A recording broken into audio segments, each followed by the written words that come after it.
My sister-in-law pretended to be me to cancel my wedding, then stood up crying during the ceremony to fake a cancer diagnosis. When I asked her why, she rolled her eyes and said, "Someone needed to show you life isn't a fairy tale." I didn't say a word. That was 7 months ago. Last night, she called me 15 times and left 8 voicemails I didn't answer. 6 months ago, my sister-in-law Becca told me she was going to intentionally ruin my wedding, and that there was nothing I could do about it. At first, I thought she was joking, but she looked at me with a stone-cold face, telling me that because her own wedding had been ruined, which happened because she got too drunk and needed to be escorted by the ambulance, everyone else deserved to feel her pain. I stood there in disbelief. Becca had always been a little crazy, but she never did anything like this before. Part of me even thought she was bluffing, but just in case, I told my fiancé David about it. It was very hard, especially considering his father had just passed and he was still grieving, but he needed to know. As expected, David was furious, and we wanted to just uninvite Becca, but we couldn't. You see, their mom's health had worsened substantially ever since her husband's passing, and doctors warned her that any added stress could hospitalize her. Becca knew this, and she actually reached out to us, leveraging her mother's sickness, telling us if we uninvite her, she will cause so much chaos that her mother's heart will give out. She said her mother's blood will be on our hands, and so we kept Becca on the guest list, and soon enough, she got started. During my wedding dress fitting, Becca accidentally knocked an entire glass of red wine down the front of my gown. The dress I'd spent months dreaming about was ruined in seconds. I was devastated, heartbroken, all while Becca was just smiling. But I knew that me being sad is something that would make her happy. So instead of crumbling, I went out and found an even more amazing dress to wear. The look on Becca's face when she saw me glowing in my new gown was priceless. I could tell she was seething, and that her manipulation wasn't over. She tried to sabotage our venue next. She called pretending to be me, trying to cancel the booking. Normally this wouldn't have worked. Venues usually contact you and ask you directly if you made a change if something like that ever happens. But the woman on the receiving end of the line was very new, and she didn't even think to make sure it was actually me calling. She just canceled the venue. No calls, no confirmation, nothing. Becca had won. At least she thought she did. Because as it turned out, the manager had overheard the phone conversation that was going on,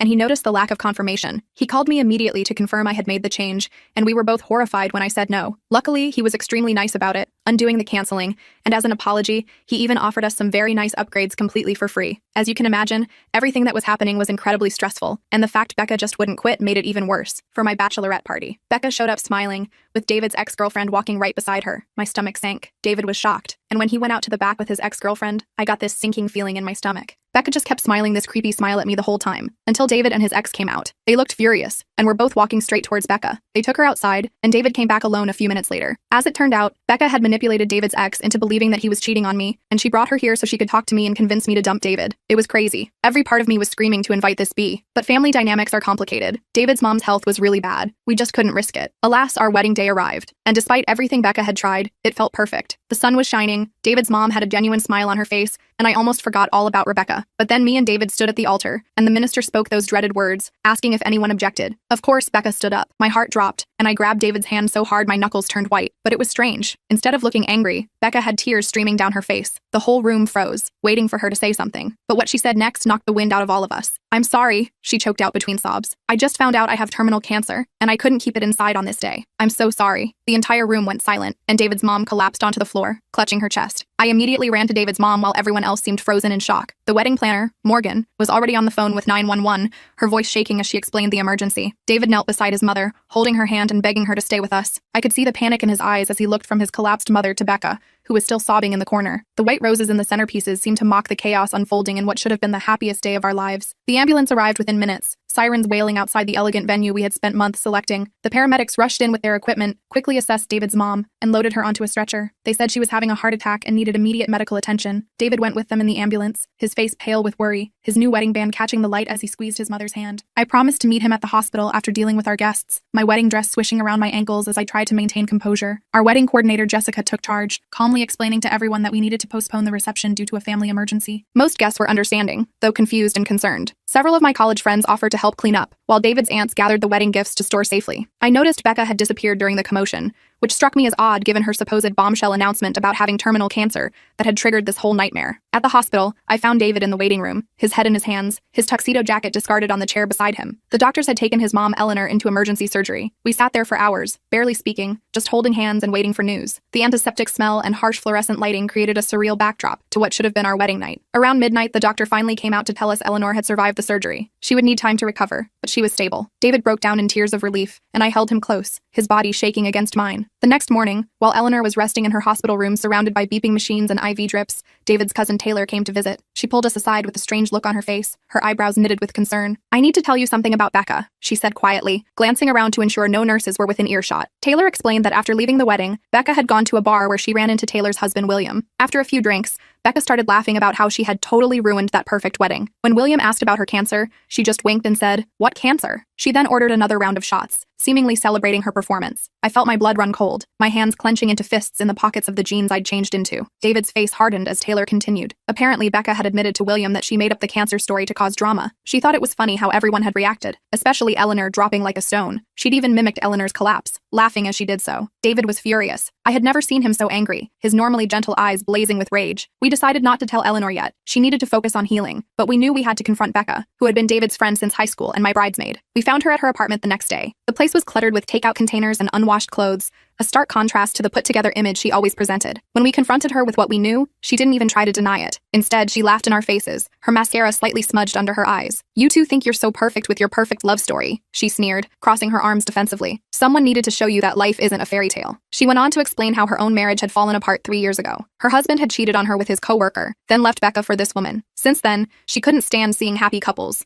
especially ones getting married. She admitted she'd been planning to disrupt our wedding for months, and the cancer lie was just what she came up with in the moment. She'd even practiced her tearful announcement in the mirror, she told us with a twisted pride. Over the next few weeks, as Eleanor recovered in a private room filled with get-well cards and flowers, Becca didn't stop there. She started spreading rumors among our friends and family, her poison seeping through our social circles like ink in water. She told David's cousins that I had cheated on him during our engagement. She told my friends that David had gambling debts he was hiding from me. Each lie was calculated to drive a wedge between us, targeting our individual insecurities with frightening precision. Some people actually believed her. My friend Jamie stopped talking to me for a week after Becca convinced her I had made fun of Jamie's recent breakup. David's uncle Michael questioned him about these supposed gambling debts, concerned that David was starting our marriage on shaky financial ground. We spent countless evenings making calls and sending messages, trying to repair the damage Becca was causing. The worst part was when Becca visited Eleanor in the hospital. She acted so sympathetic, bringing flowers and offering support, her voice dripping with false concern, all while telling Eleanor that David and I were fighting constantly since the wedding disaster. She suggested that maybe we weren't meant to be together after all, and the heart attack was a sign from the universe that this marriage shouldn't happen. She even had the audacity to suggest that perhaps Eleanor's collapse had saved me from making a terrible mistake. Eleanor, still weak from her surgery, started to worry about us. She called David daily, asking if everything was okay between us. The stress was visible on her face during our visits, which slowed her recovery. The doctors noted her elevated blood pressure whenever the topic of our relationship came up, adding another layer of concern. We tried to reassure Eleanor, but Becca had planted seeds of doubt. She was like a spider, weaving a web of lies around our relationship. David and I were strong together, but the constant defense against these attacks was exhausting. We barely had time to process our own feelings about the ruined wedding day between hospital visits and damage control. Things came to a head when Becca somehow got access to my social media account. She sent messages to David that made it look like I was flirting with an old boyfriend. When David questioned me about it, I was completely confused until we figured out what had happened. We realized she must have seen me enter my password during wedding preparations and memorized it. That was the final straw. We decided to gather everyone together, our closest friends and family, including Eleanor, who was finally well enough to leave the hospital. We invited Becca too, telling her it was a reconciliation dinner. She arrived looking smug, clearly thinking she had successfully driven us apart. At the dinner, held at Eleanor's house with its warm lighting and familiar comfort, we calmly presented all the evidence of Becca's lies. We had screenshots of conversations, testimonies from people she had tried to manipulate, and even a recording William had made at the bar where she admitted to faking cancer. The faces around the table shifted from confusion to shock to anger, as the full extent of her deception became clear. Becca tried to deny everything at first, then tried to turn it around on us, claiming we were ganging up on her. But the evidence was too clear. One by one, people expressed their hurt and disappointment in her actions. The room that had hosted so many happy family gatherings now witnessed this painful confrontation. Eleanor, who had always treated Becca like a daughter, was the most devastated. "I welcomed you into our family," she said quietly, her hand resting over her heart. "I trusted you, and you used my health crisis as a tool in your games." The room fell silent. Becca looked around, realizing she had no allies left. Her face changed from defensive to defeated as she saw the hurt in everyone's eyes. For a brief moment, her mask slipped, and I caught a glimpse of the profound loneliness that must have driven her to such extremes. Eleanor, despite her gentle nature, was firm. She told Becca that she was no longer welcome in their home or their lives. Others followed suit, including Becca's own mother, who had been horrified to learn about the cancer lie and had driven 3 hours to be at this dinner. Becca left that night with no one on her side, the door closing behind her with a finality that brought both relief and sadness. The last we heard, she moved to another state to start fresh, according to a mutual acquaintance who ran into her brother. David and I finally had our proper wedding reception a month later. It was smaller than planned, but filled with genuine love and support. The venue was different. Eleanor's backyard garden rather than the expensive hall we'd originally booked, but somehow more meaningful. Eleanor, now much healthier, gave a touching speech about how true love withstands challenges, her voice strong and clear in the evening air. As for me and David, the experience actually strengthened our bond. We learned how to communicate better through crisis, and how to trust each other when others tried to come between us. Our honeymoon was delayed but sweeter for having overcome such obstacles together. I still think about Becca sometimes, not with anger, but with sadness for someone so consumed by bitterness that she would go to such lengths to destroy others' happiness. I hope she finds peace someday, but from a very, very safe distance from us. Sometimes when David and I talk about starting a family, I wonder what lessons we'll take from this experience to teach our children about friendship, forgiveness, and the power of truth. Just last week, that conversation about children became more urgent when I found out I'm pregnant. We hadn't planned it quite this soon, but David's face lit up with such joy when I told him that any doubts I had melted away. His blue eyes crinkled at the corners as he wrapped me in his arms, whispering about nursery colors and tiny shoes. We agreed to keep it quiet until after the first trimester, wanting this happiness to be just ours for a little while. Each night, we'd lie in bed discussing names and imagining what our child might look like. David's dimples, maybe my curly hair. Our bubble of peace burst 3 days later when my phone rang at 2 a.m. It was my dad, his voice shaking as he told me Mom had been rushed to the hospital with chest pains. David and I threw on clothes and raced to the hospital, my mind spinning with worst-case scenarios the entire drive. The roads were eerily empty, streetlights casting long shadows as David gripped the steering wheel, occasionally reaching over to squeeze my trembling hand. We found Dad in the waiting room, looking smaller and older than I'd ever seen him. His usually neat silver hair stood on end, and his shirt was buttoned wrong. The doctors confirmed Mom had suffered a heart attack, but they'd stabilized her condition. When we were finally allowed to see her, tubes and monitors surrounded her pale form. She squeezed my hand weakly and tried to smile. The steady beep of her heart monitor punctuated the heavy silence of the room. During her recovery, something unexpected happened. Mom's doctor, a thorough woman with kind eyes and a no-nonsense manner, mentioned being confused about some medication interactions and asked if she was seeing an oncologist. Mom looked puzzled and said no. The doctor explained that her chart showed she'd been prescribed medications typically used for cancer patients. This made no sense until I remembered Becca's recent visits to Mom, often bringing her special supplements and herbal teas that would boost her immune system. Becca had insisted these natural remedies were helping with her own cancer recovery, a battle she'd been documenting on social media for months. A sick feeling washed over me. I asked the doctor to run tests on the remaining supplements in Mom's house. Dad brought them in the next day, and the results were shocking. They contained traces of medications that, when combined with Mom's heart medication, could cause serious problems. The doctor reported this to hospital administration, who contacted the police. I sat in the hospital corridor afterward, my hands shaking as I tried to process what this might mean. While this investigation was happening, Becca showed up at the hospital with flowers and a concerned expression. She wore a headscarf that she claimed covered her thinning hair from chemotherapy, though I'd never actually seen any evidence of hair loss. She hugged Dad and asked about Mom in a voice so convincing that for a moment, I doubted my suspicions. Then she saw me watching her, and something cold flickered in her eyes before she masked it with a smile. She touched my arm as she passed, her nails digging in slightly too hard to be accidental. That night, David suggested we look into Becca's cancer claims more carefully. We contacted the cancer support group she claimed to attend, only to discover no one there had ever heard of her. The specialist she mentioned didn't exist at the hospital where she supposedly received treatment. Each dead end confirmed my growing suspicions, leaving a hollow feeling in my stomach that had nothing to do with morning sickness. The final piece fell into place when Mom's friend Margaret visited. Her flowery perfume filled the hospital room as she fussed over Mom, adjusting pillows and bringing homemade soup in a thermos. She mentioned running into Becca's ex-husband Tyler at the grocery store. Tyler had asked about Becca's recovery with genuine confusion. According to him, Becca had never had cancer. Their marriage had ended because of her increasingly manipulative behavior and lies. Margaret had dismissed it as bitterness until she saw my face. When confronted by the police about the supplements, Becca broke down. She admitted to tampering with Mom's medication, though she claimed she never meant to cause serious harm. She just wanted Mom too sick to attend our wedding. The cancer story had been a complete fabrication designed to gain sympathy and drive a wedge between David and me. I watched the police interview recording later, stunned by how quickly her tears came and went,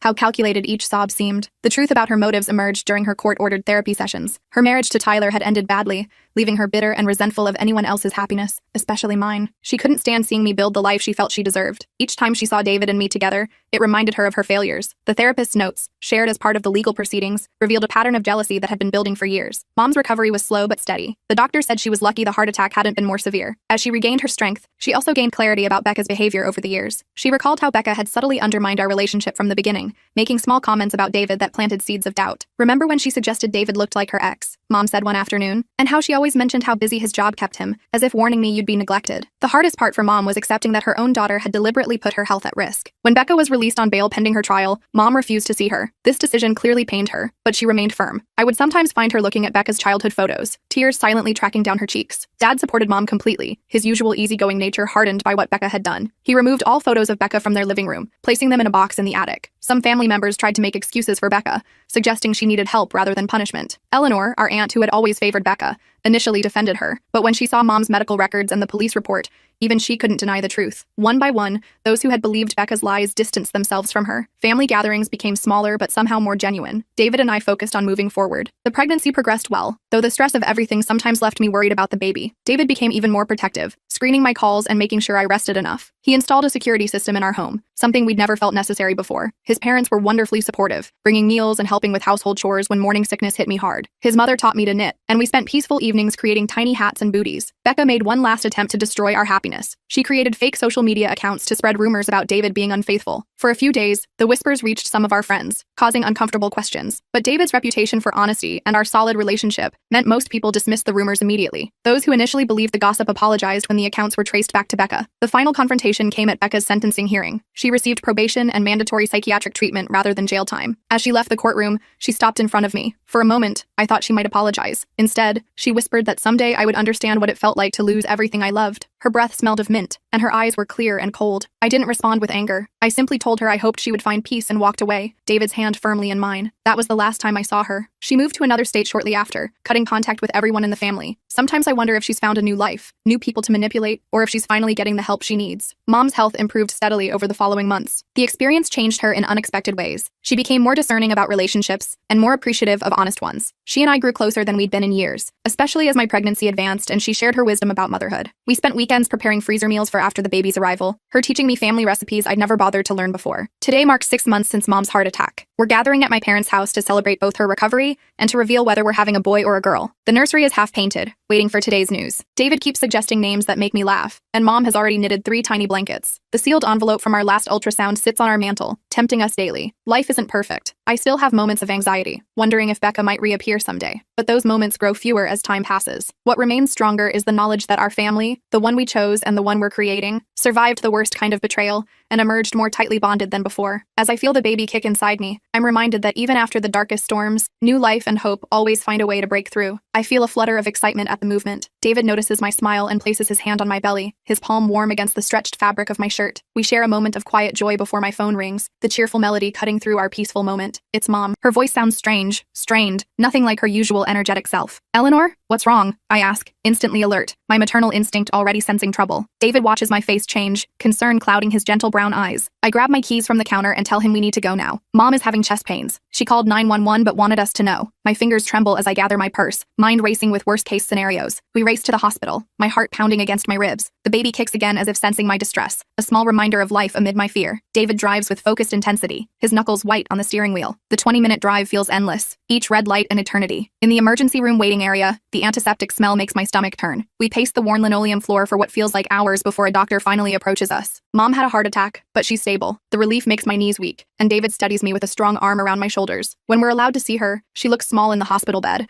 her normally vibrant presence diminished. Tubes and wires connect her to beeping machines that monitor her fragile condition. Her silver hair lies flat against the pillow, lacking its usual careful styling. Her face brightens when she sees us, though pain lines her eyes. "I'm sorry to scare you," she whispers, her voice barely audible over the mechanical hums. I hold her hand, noticing how cool her skin feels, and tell her not to worry. The doctor explains she'll need to stay for observation and tests. They'll monitor her cardiac enzymes and perform an echocardiogram tomorrow. As we settle in for a long night, the vinyl chair creaking under my weight, my phone buzzes with a text. It's from an unknown number, but the message makes my blood run cold. Heard about Eleanor. So sad. Hope it wasn't the stress I caused. B. I show David the text, my hand shaking slightly. His jaw tightens, a muscle working in his cheek. We decide not to tell Mom about it. She needs to focus on recovery, not on Becca's mind games. The next morning, while Mom sleeps, her chest rising and falling in a steady rhythm, I step into the hallway to call Dr. Patterson, Becca's supposed oncologist. After our wedding disaster, I never thought to verify her cancer story. The receptionist, with a professionally pleasant voice, puts me on hold, then returns with surprising news. They have no patient named Becca Mitchell. Never have. My hands shake as I tell David, who stands by the vending machine clutching 2 untouched coffees. The cancer was a lie. All of it. A cruel manipulation to ruin our wedding. The betrayal cuts deeper than I thought possible, like a knife twisting in an already painful wound. Mom improves over the next few days, color gradually returning to her cheeks. During a quiet moment when we're alone, the afternoon sun casting long shadows across her hospital room, she confesses something. Becca visited her the day before her heart attack. They argued about the wedding incident. Becca admitted she lied about having cancer. She wanted me to convince you to forgive her, Mom says, fidgeting with the edge of her blanket. When I refused, she got angry, said terrible things about you and David, called your marriage a mistake waiting to happen. The stress of that confrontation likely contributed to Mom's heart attack. Rage builds inside me, hot and dangerous, but I focus on staying calm for the baby, who responds to my tension with a series of kicks. We bring Mom home after 5 days. David sets up her medication schedule with meticulous care while I prepare her bedroom, fluffing pillows and arranging her favorite books within reach. The doorbell rings, its chime echoing through the quiet house. I open it to find Becca standing there, holding a bouquet of lilies, Mom's favorite. "I heard about Mom," she says, trying to step inside, her perfume overwhelming in the confined space of the doorway. I block the entrance, feeling my heart rate accelerate. "You need to leave."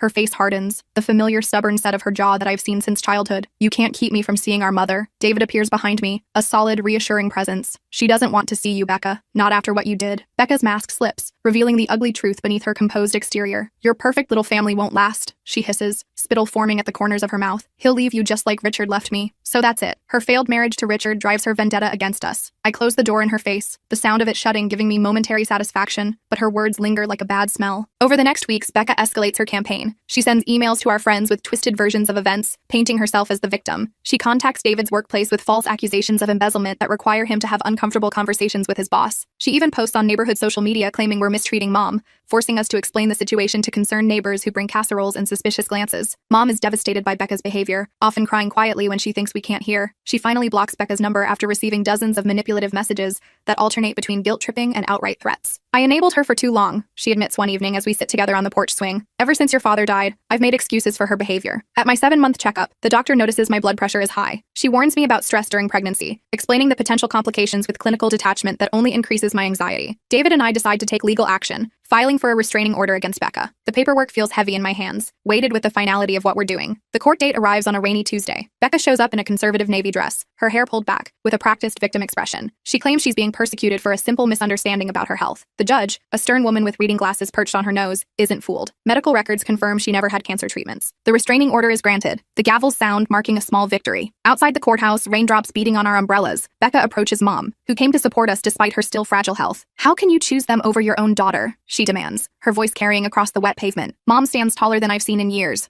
her spine straight despite the pain I know she still feels. You chose lies over family, Becca. I raised you better than this. Becca's face contorts with rage, all pretense abandoned. You'll regret this, all of you. That night, we discover our car tires slashed, the rubber hanging in sad flaps. The police take a report, but without evidence, there's little they can do. We install security cameras around the house, their presence both reassuring and a sad reminder of our new reality. 2 weeks later, they capture Becca trying to break in through the back door at 2 a.m., her face clearly visible in the infrared footage. The footage is clear enough for police to arrest her. She's charged with violating the restraining order and attempted breaking and entering. Mom visits Becca at the police station, against our advice. She returns looking older but resolute, the car ride home silent until she finally speaks. She refused to see me, Mom says, staring out the window at the passing landscape. The officer said she blamed me for everything. Becca is released on bail pending trial. Her lawyer, a slick man in an expensive suit, contacts us about a potential plea deal. In exchange for dropping the breaking and entering charge, she'll agree to move to another state and maintain no contact. We discuss it as a family over dinner, the conversation punctuated by long silences. Mom thinks it might be the only way to truly move forward. She needs a fresh start away from her anger, she says, pushing food around her plate. And we need peace. The prosecutor agrees to the deal. Becca will move to Arizona, where her college roommate lives. She must check in with a probation officer monthly, and cannot return to our state for 3 years. The night before she leaves, she sends one last email. You think you've won, but you haven't. Someday you'll understand why I did everything I did. I delete it without responding, the blue light of the screen illuminating my face in the dark bedroom. We change our locks, email addresses, and phone numbers. Mom joins a support group for parents of estranged children. She grows stronger each week, her voice more confident when she speaks of the future. My due date approaches. We prepare the nursery with yellow walls and woodland creatures, the room becoming a haven of anticipated joy. The anxiety about Becca fades as we focus on our future, though I still sometimes wake from nightmares where she stands over my baby's crib. Mom moves in temporarily to help after the baby comes. Her health has improved dramatically since cutting ties with Becca.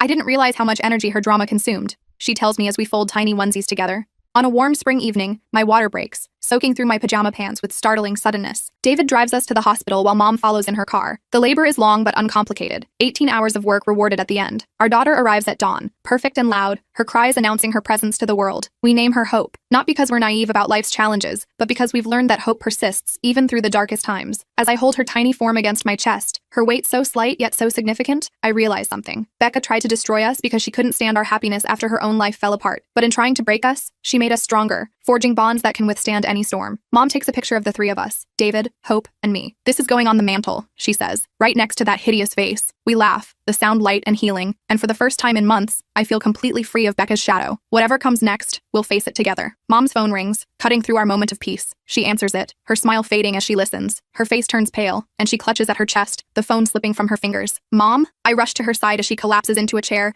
gasping for breath, her eyes wide with panic. David is already calling 911, his voice steady but urgent. Hope stands frozen, her eyes wide with fear, her small hands gripping the edge of the coffee table. I hold Mom's hand, telling her everything will be okay, though my heart pounds with terror. Her skin feels clammy against mine, and her breathing comes in short, painful gasps. The ambulance arrives in minutes, sirens wailing outside our quiet suburban home. The paramedics work quickly, their practiced movements a blur as they attach monitors and place an oxygen mask over Mom's face. They mention something about her heart rhythm being irregular. I climb into the ambulance with her while David promises to follow with hope, his face a mask of controlled worry. At the hospital, everything moves in a blur of fluorescent lights and antiseptic smells. Doctors rush Mom away through double doors while a nurse with kind eyes guides me to a waiting area. I fill out paperwork with shaking hands, barely able to focus on the questions about insurance and medical history. David and Hope arrive, Hope clutching her favorite stuffed rabbit. We huddle together in the sterile waiting room, surrounded by other worried families. Hours pass before a doctor finally approaches us, her scrubs wrinkled from a long shift. She explains that Mom had a mild heart attack, likely triggered by stress. They've stabilized her condition, but she'll need to stay for observation and possibly begin medication. When we're allowed to see her, Mom looks small and fragile in the hospital bed, surrounded by beeping machines. The stark white sheets make her skin look even paler. She smiles weakly when she sees us, apologizing for scaring everyone. I tell her not to be silly and kiss her forehead, inhaling the familiar scent of her shampoo mixed with hospital disinfectant. As we sit with Mom, my phone buzzes with a text. It's from Becca, asking what happened. I'm surprised she knows anything, but news travels fast in our small community where everyone seems connected by an invisible web of gossip. I send a brief reply explaining about Mom's heart attack, not expecting much response. Becca shows up at the hospital the next day with an elaborate bouquet of flowers. She seems genuinely concerned, asking detailed questions about Mom's condition and treatment plan. The nurses mention that visiting hours are almost over,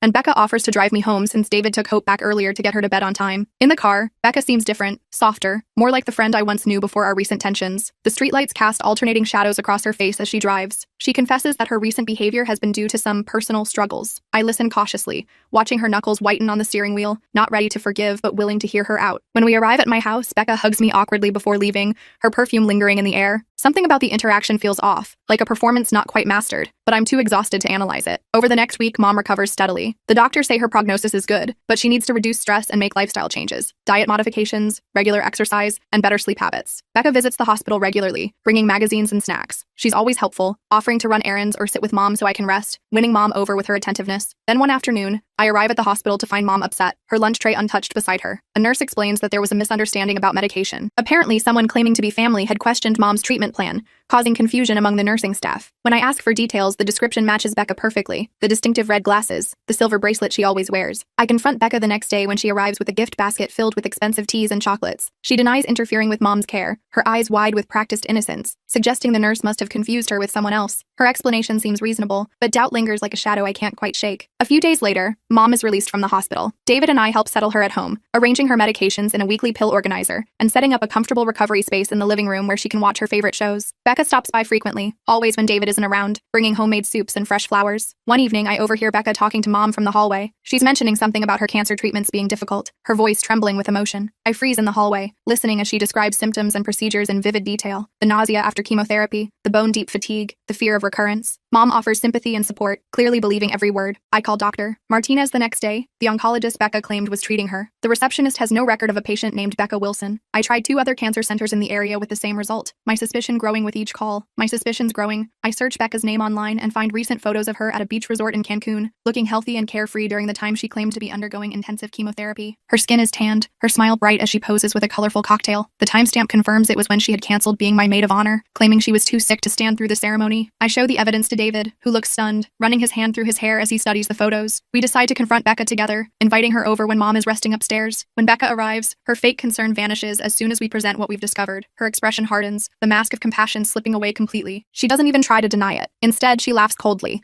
saying we were too stupid to question her story sooner. She admits faking cancer to ruin our wedding, calling it poetic justice after her own marriage fell apart last year. Her husband left her for someone else, and she couldn't stand watching me have the happiness she lost. She wanted me to feel the pain and disappointment she experienced, to watch my perfect plans crumble as hers had. David remains calm but asks her to leave our home, his voice firm but controlled. Becca turns to go but pauses at the door, her hand on the knob, warning that this isn't over. She knows things about David, she claims, that would make me see him differently. In the following days, Becca launches a campaign to destroy our relationship. She sends me evidence of David's supposed infidelity, doctored photos and fake text messages that arrive at all hours. She contacts my friends with elaborate stories about David's past. She even tells Mom that David was pressuring me to cut her out of our lives after the wedding. Mom, still recovering and vulnerable, begins to question David's character. She mentions concerns about him during our daily visits, repeating things that clearly came from Becca. The trust we've built starts to crack under the constant pressure, like fine china developing hairline fractures. David and I argue for the first time since our wedding, harsh words echoing in our kitchen late at night. The stress affects us both, exactly as Becca intended. But after a tearful night, we make a decision. We won't won't let her win. We agree to be completely transparent with each other and face Becca's attacks together, united against her manipulation. We gather evidence of Becca's deception, including security camera footage showing her leaving the fake evidence at our door. We record her threatening phone calls and document her contradicting stories, building a case against her lies. When we feel ready, we invite Mom and our closest friends for dinner. We present everything we've discovered about Becca's lies, from the fake cancer to her current manipulation attempts. Mom looks shocked, then deeply hurt by the betrayal from someone she trusted and welcomed into her recovery. The final piece of evidence comes unexpectedly. Becca's ex-husband contacts David after hearing about the situation through mutual friends.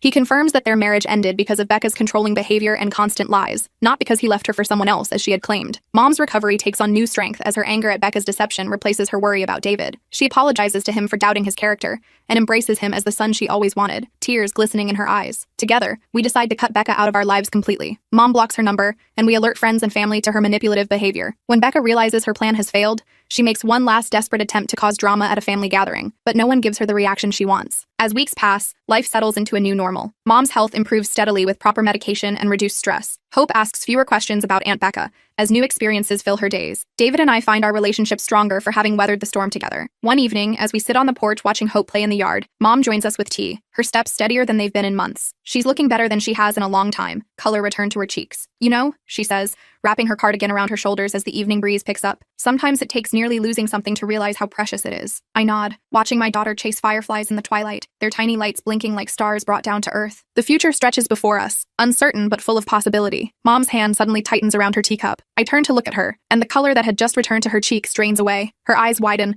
and the cup slips from her fingers, shattering on the porch. Mom? I jump to my feet as she clutches at her chest, gasping for air. My daughter stops chasing fireflies and stands frozen in the yard. I grab my phone and dial 911, my fingers trembling as I explain what's happening. The operator tells me an ambulance is on the way. I help Mom lie down on the porch swing, trying to keep my voice calm while panic rises in my throat. David rushes outside when he hears the commotion. He takes one look at Mom and springs into action, checking her pulse and helping her into a more comfortable position. The ambulance arrives with flashing lights that paint the neighborhood in pulses of red. The paramedics work quickly, loading Mom onto a stretcher. I'll follow in the car with Lily, David says, already grabbing the keys. You go with your mom. The ride to the hospital passes in a blur of sirens and fear. I hold Mom's hand while the paramedics work around her. At the hospital, they rush her through double doors marked authorized personnel only, and I'm left standing in the waiting room, my heart pounding. David arrives with Lily 20 minutes later. He wraps his arms around me, and I lean into his strength. Lily's small hand slips into mine, her eyes wide with worry. We wait for hours, the hard plastic chairs making my back ache almost as much as the fear squeezing my chest. When the doctor finally comes out, his face is serious but not grim. Your mother had a heart attack, he explains. We've stabilized her,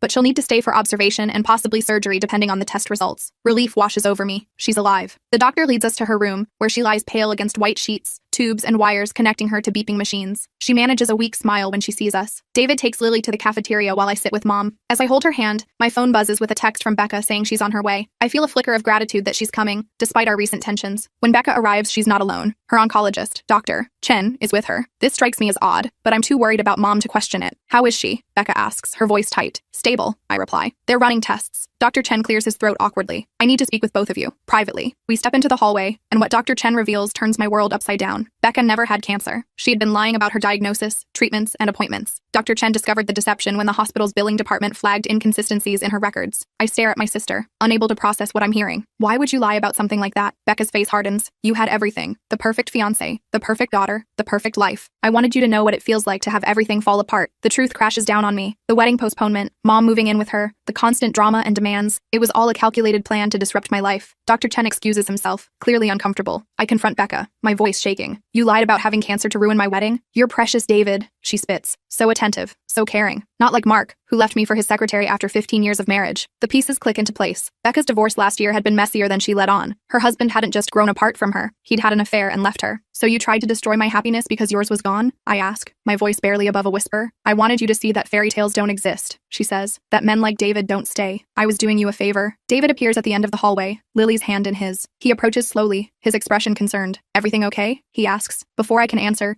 Becca turns to him with tears in her eyes. David, I need to tell you something about your fiancé. My heart stops. What new lie is she about to tell? She's been meeting with her ex, Becca says. They've been planning to get back together. She's just using you as a safety net. David looks at me, confusion clear on his face. What is she talking about? It's not true, I say firmly. Becca doesn't have cancer. She made it all up to sabotage our wedding, and now she's making up more lies. David's expression shifts from confusion to disbelief. What? I explain everything, doctor. Chen just revealed. David listens, his face growing more troubled with each word. I can prove it, Becca insists, pulling out her phone. I have texts from her ex on her old phone. Texts you faked, I counter, just like you faked your cancer. A nurse approaches, asking us to keep our voices down. We move to a private waiting area where the confrontation continues. Becca shows David screenshots of conversations I supposedly had with my ex. The messages are convincing, but I never wrote them. These are fake, I tell David. I haven't spoken to Tom in years. David studies the messages, then looks up at Becca. These don't sound like her at all, and the timestamps don't make sense. She was with me during most of these supposed conversations. Relief floods through me. David believes me. Becca's plan unravels further when Mom's doctor comes looking for us. The tests show Mom needs a stent, but her prognosis is good. When we return to Mom's room to tell her, Dr. Chen is there, explaining Becca's deception. Mom's face crumples. You lied about having cancer? How could you do that to us? Becca tries to defend herself, but Mom cuts her off. I left my home to take care of you, Mom says, her voice weak but firm. I worried myself sick over you, and it was all a lie? The heart monitor beeps faster, and a nurse hurries in, asking us all to leave. In the hallway, Becca tries one last desperate tactic. Mom always loved you more, she tells me. The perfect daughter who never made mistakes. I was just trying to get some attention for once. By pretending to have a deadly disease? David asks incredulously. By trying to destroy our relationship with lies? Becca has no answer for that. The next few days pass in a whirlwind. Mom has her procedure and begins recovery. The truth about Becca spreads through our family. Aunts, uncles, and cousins who had rallied around her in support now keep their distance, disgusted by her deception. Mom moves back in with me and David after her release from the hospital. Our wedding plans resume, though on a smaller scale. Becca is not invited. One evening, a week before the wedding, Mom joins me on the porch again. Her recovery is going well, though she tires easily. I should have seen through her lies, Mom says quietly. I was so worried about her that I didn't question anything. She fooled all of us, I reply. Not all of you, Mom says. You had doubts. I dismissed them because I couldn't imagine anyone lying about something so serious. The wedding day arrives, simple but beautiful. Lily scatters flower petals down the aisle. David's eyes shine with tears when he sees me in my dress. Mom sits in the front row, smiling through her own tears. Becca doesn't try to contact us or disrupt the ceremony. I later hear from a cousin that she's moved to another state, starting fresh where no one knows her or her lies. As David and I share our first dance as husband and wife, I catch Mom's eye across the room. She raises her glass in a small toast, her smile genuine. The road to this moment was harder than any of us expected, but we made it. That night, after Lily is asleep and David and I are alone, he takes my hand. Your sister was wrong, you know, he says. Fairy tales do exist. They're just not perfect or easy. They're messy and complicated, just like real life. I rest my head on his shoulder, thinking about all we've been through. The future still stretches before us, uncertain but full of possibility. And now, without Becca's shadow hanging over us, it looks brighter than ever.